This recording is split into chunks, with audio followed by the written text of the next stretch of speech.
Saudara, saat berpidato di Rakernas PDIP, Ketua Umum PDIP Perjuangan Megawati Soekarno Putri menyinggung soal isu duet Prabowo Ganjar. Mega, saudara, menyatakan tidak mengerti kenapa isu ini bisa muncul.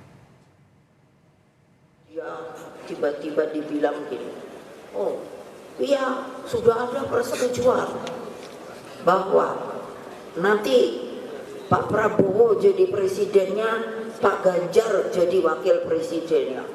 Aku terus di rumah melongo, ini yang ngomong ki sopo ya? Lah aku kok ketua umumnya malah nggak ngerti. Coba terus nggak usah didengerin. Lu kok enak banget gitu loh, gatok-gatok kan. Ya kamu mau nggak? Kalau di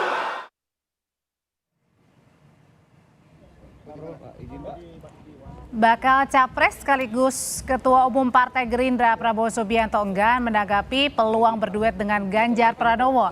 Hal ini diungkap Prabowo usai menghadiri peringatan Hari Kesaktian Pancasila di kawasan Lubang Buaya Cipayung, Jakarta Timur. Menurut Prabowo, Ganjar bagus, namun yang lebih penting Indonesia semakin maju.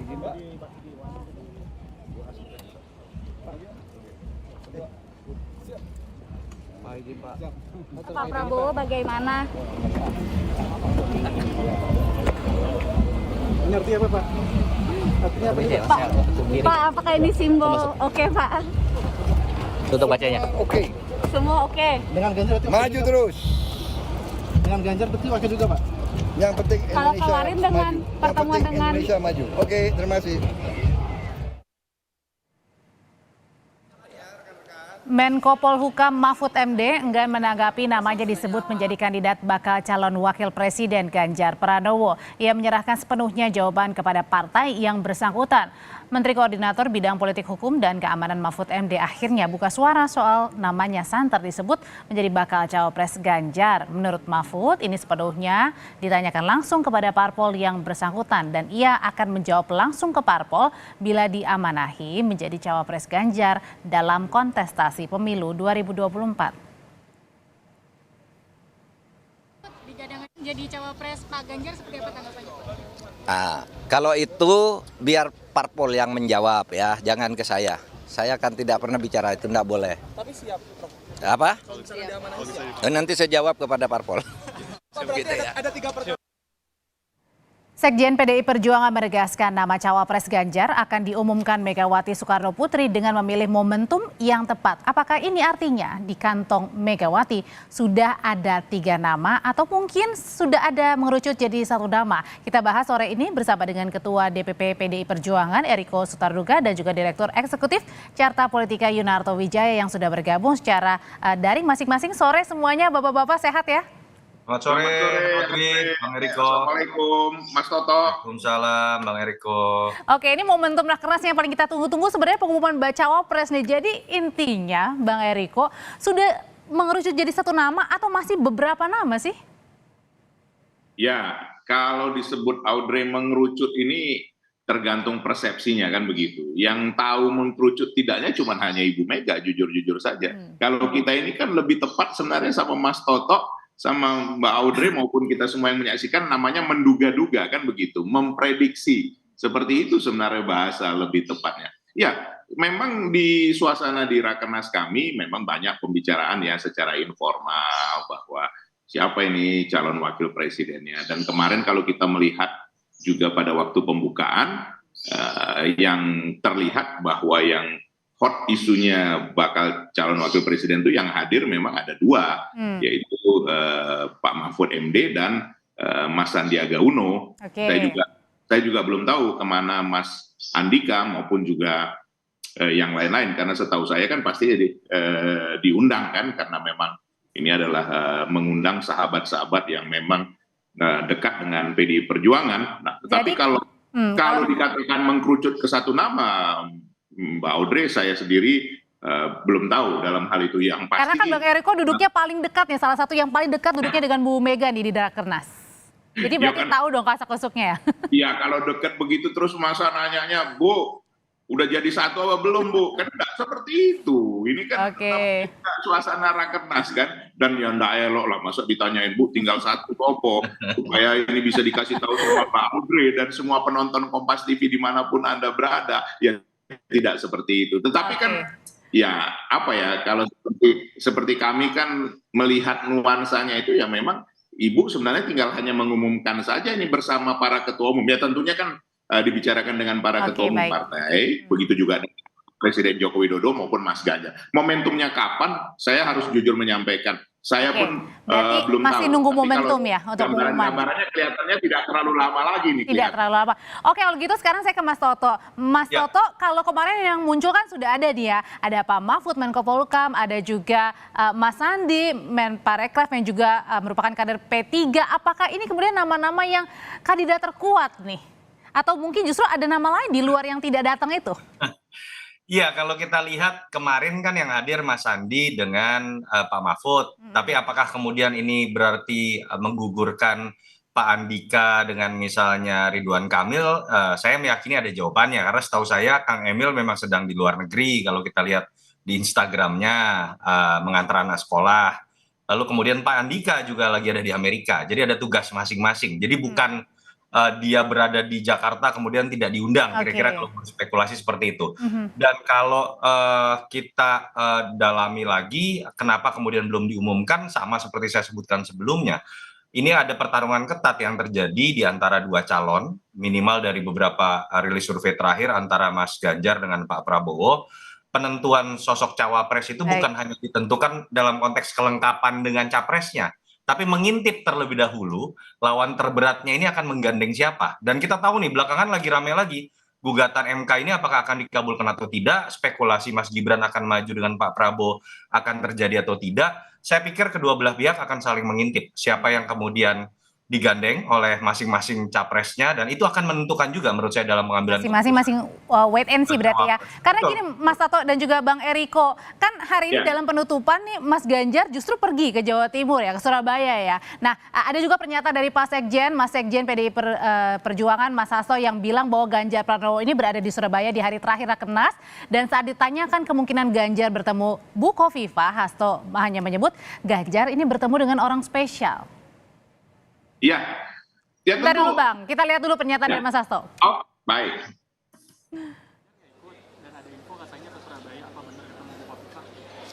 Ya tadi malam ke Surabaya. Ya, tentang bertemu siapa, bertemu rakyat, dan bertemu dengan orang-orang yang khusus dan spesial. Ya. Betul, tadi malam Pak Ganjar ke Surabaya, bahkan sempat menikmati bebek goreng Surabaya yang enak sekali. Berarti sudah ada satu nama ya Pak? Ya. Tuh ada dua klunya, ke Jawa Timur, orang spesial. Jadi itu siapa, Bang Eriko? Khususnya ini.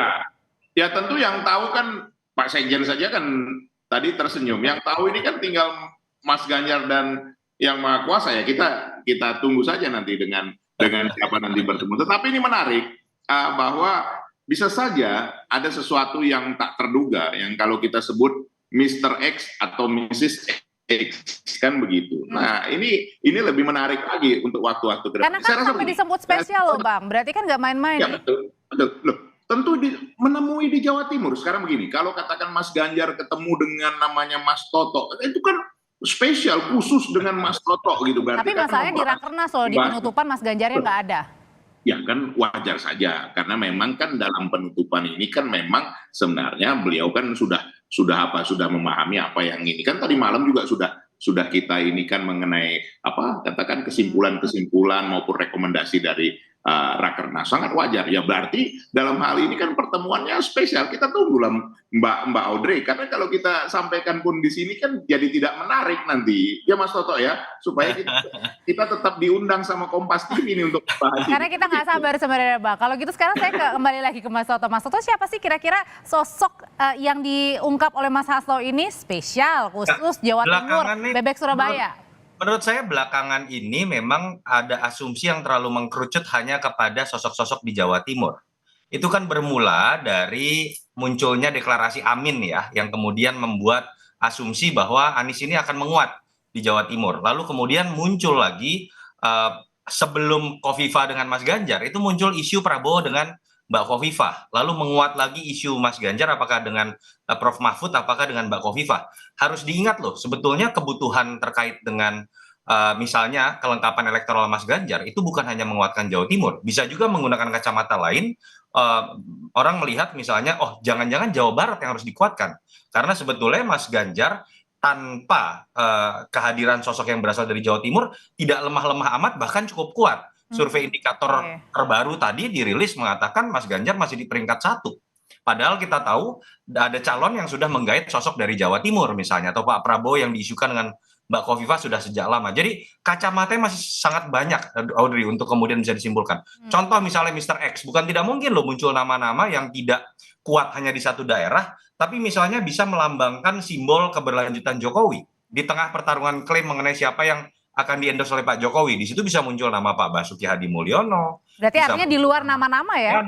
Bisa saja menurut saya, karena balik lagi, ini bukan tentang sekedar melengkapi satu daerah saja. Pertarungan antara Mas Ganjar terutama dengan Pak Prabowo itu melibatkan banyak variabel. Betul, satu terkait dengan variabel komplementer dari sisi geografis. Yang kedua juga variabel yang tadi saya sebutkan, misalnya menggait sosok wakil yang bisa melengkapi image bahwa Mas Ganjar lah yang paling bisa dianggap sebagai keberlanjutan dari Jokowi. Di situ bisa muncul nama-nama lain termasuk menteri-menteri yang saat ini dianggap menjadi simbol keberhasilan dari Pak Jokowi. Oke, kalau gitu Bang Eriko, sebenarnya tadi Bu Mega bilang ini sebenarnya nunggu momentum ya. Sebenarnya momentum apa sih yang paling ditunggu? Apakah wait and see dengan pihak sebelah nih ya, dengan baca pres Pak Prabowo?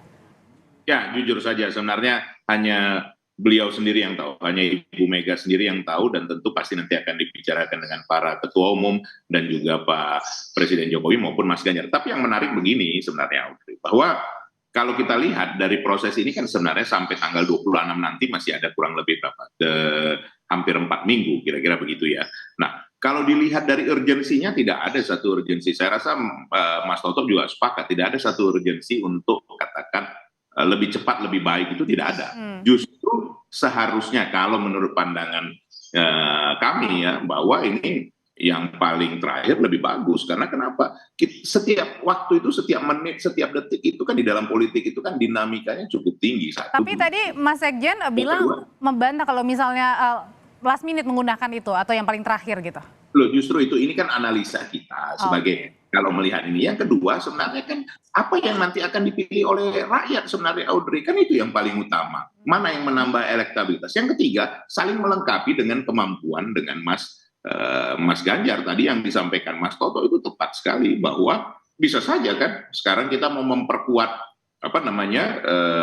infrastruktur kita, seperti kita kedaulatan pangan kan harus membangun katakan embung, membangun waduk dan juga saluran-salurannya. Bisa saja dibutuhkan orang yang memang punya kemampuan yang spesial dalam hal ini. Tapi bisa saja juga kita memerlukan orang yang membutuhkan sumber daya manusia yang mumpuni nantinya. Ini juga hal yang menarik juga. Jadi artinya begini, dalam proses beberapa waktu ini, kalau kita lihat juga hasil survei, benar Mas Toto sampaikan tadi, hasil survei terakhir dari indikator, kita di Jawa Timur sudah mengungguli cukup jauh, Jawa Tengah dan Jawa Timur, dan juga DIY. Kalau dilihat dari proporsi ini, ada Jawa Barat, ada Banten, ada DKI. Tapi apakah itu? Indonesia kan ini kan secara keseluruhan juga ada Indonesia bagian Barat, bagian Tengah, bagian Timur. Apakah ini juga tidak dilihat sesuatu hal yang sangat penting? Nah, ini kan ini perlu pematangan dalam hal ini. Tapi yang menarik sebenarnya Mbak Audrey, kalau kita sebenarnya mengamati dengan jeli, tidak mungkin di dalam tidak ada pertemuan antara ketua umum. Nah, kalau dilihat pertemuan antara ketua umum itu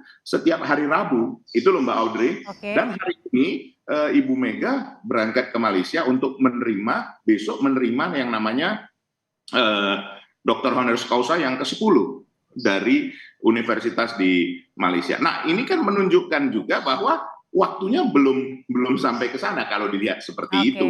Itu yang kita amati bersama. Kalau tadi yang menarik salah satu bahasan yang tadi dibahas oleh Bu Mega bukan hanya tadi menunggu momen yang tepat begitu, Bang Eriko, Mas Toto. Tadi juga Bu Mega sebut bahwa tentang isu Prabowo Ganjar ini muncul. Saya nggak ngerti maksudnya. Nah, berarti ini menepis akhirnya bahwa tidak mungkin ada Prabowo Ganjar atau Ganjar Prabowo bersama, Mas Toto. Iya, kalau kita lihat tadi jadi clear ya, minimal buat Ibu Mega bahwa Ganjar capres adalah harga mati. Kalau kita lihat walaupun implisit juga Pak Prabowo tadi juga saya lihat agak males-malesan ya mengomentari ini. Jadi pasti Pak Prabowo terganggu kalau pertanyaannya adalah kombinasi Ganjar Prabowo. Mungkin kalau Prabowo Ganjar beliau masih berpikir ya. Jadi saya selalu mengatakan kombinasi ini terasa menarik sebagai sebuah konsep, tapi formulanya secara teknis itu sulit untuk dianggap untuk bisa ditemukan dan menyenangkan kedua belah pihak bersama-sama.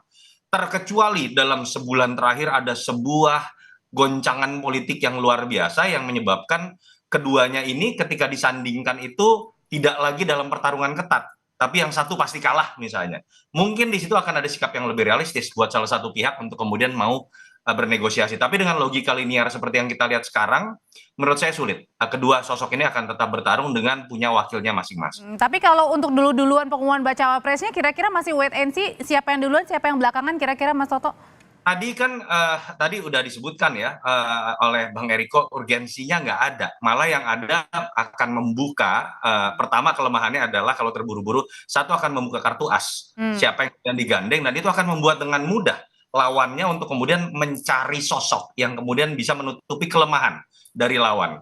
Variabel kedua, elemen of surprise. Siapapun yang akan masuk di masa yang lebih lama dalam mengambil keputusan di masa-masa injury time itu akan lebih punya elemen of surprise.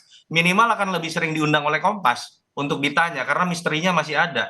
Kalau terungkap terlebih dahulu nggak diundang lagi gitu kan. Jadi memang dari sisi elemen of surprise pun akan lebih menarik untuk di masa injury time. Berbeda dengan Mas Anies itu dalam kondisi survive. Sehingga kemudian kemarin harus terburu-buru tanpa peduli dengan sisi elemen of surprise tadi. Oke, nah kalau gitu berarti Bang Eriko kira-kira kalau misalnya menunggu elemen of surprise bisa jadi nggak ada urgensinya, kalau misalnya buru-buru itu bisa jadi pada saat pendaftaran atau mungkin hari terakhir pendaftaran itu langsung diumumin?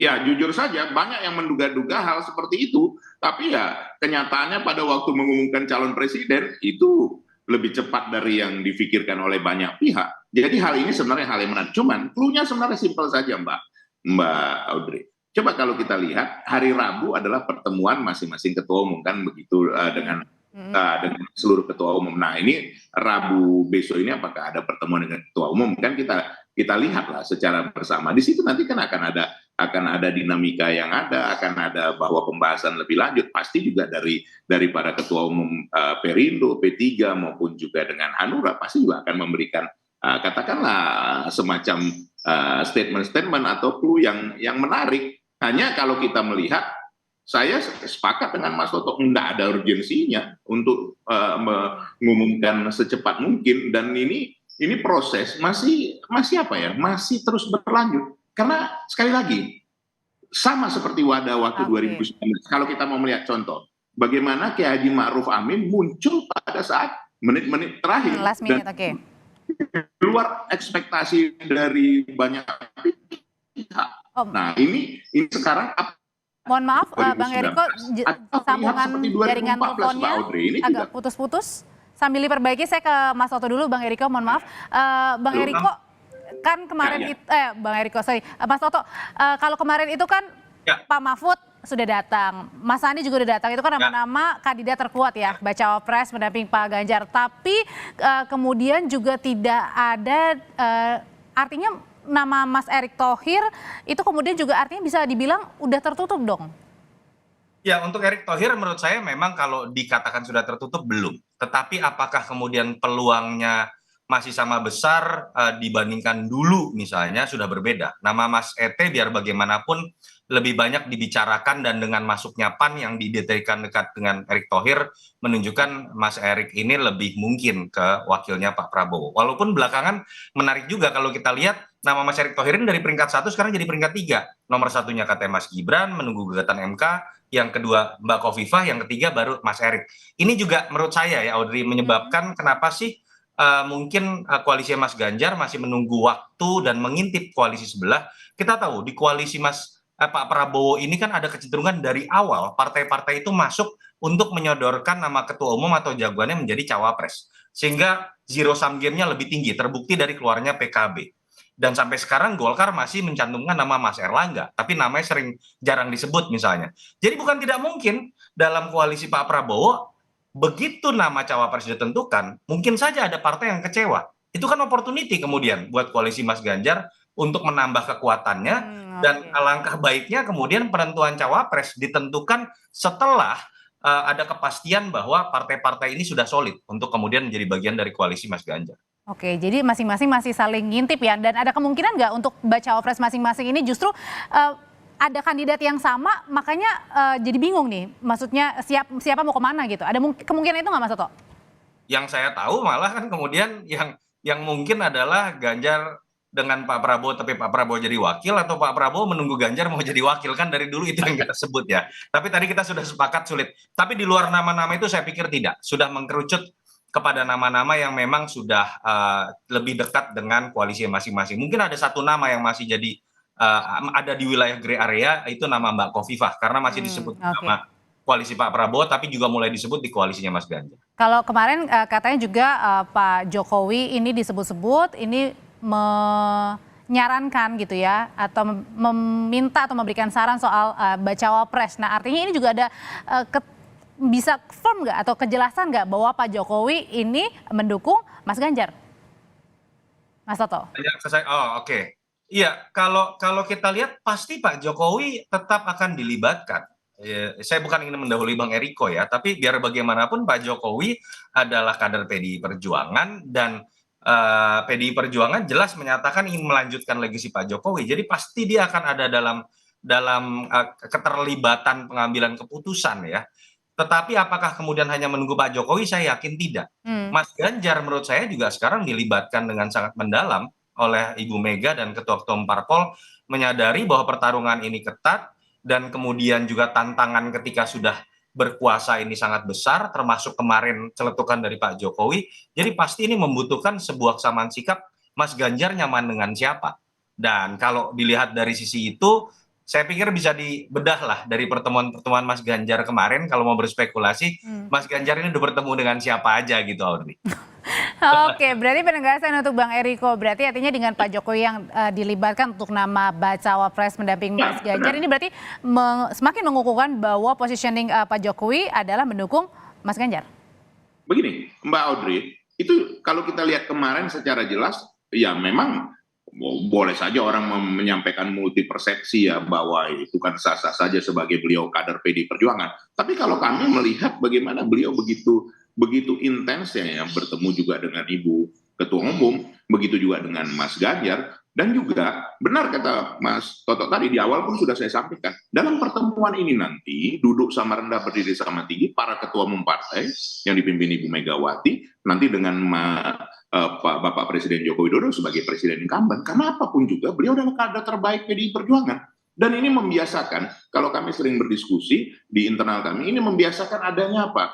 Katakan di dalam melanjutkan, di dalam meneruskan itu adanya kesinambungan yang pas, seperti itu. Nah, tapi tentunya Mas Ganjar juga kan punya preferensi, apapun, ini kan penting adanya chemistry yang bisa kebersamaan dengan calon wakil presiden. Dan jangan lupa loh Mbak Audrey, bahwa calon wakil presiden seseorang yang mendekati sempurna, tetapi tidak juga ini kan proses tunggal mengiring dan juga saling mengisi satu dengan yang lain. Jadi ini tidak ada sesuatu hal yang menurut kami untuk katakan guru seperti itu, Mbak. Oke, Bang Eriko terima kasih banyak, Mas Toto terima kasih banyak, sehat selalu, kita jumpa lagi di lain kesempatan. Terima kasih, Assalamualaikum Mas.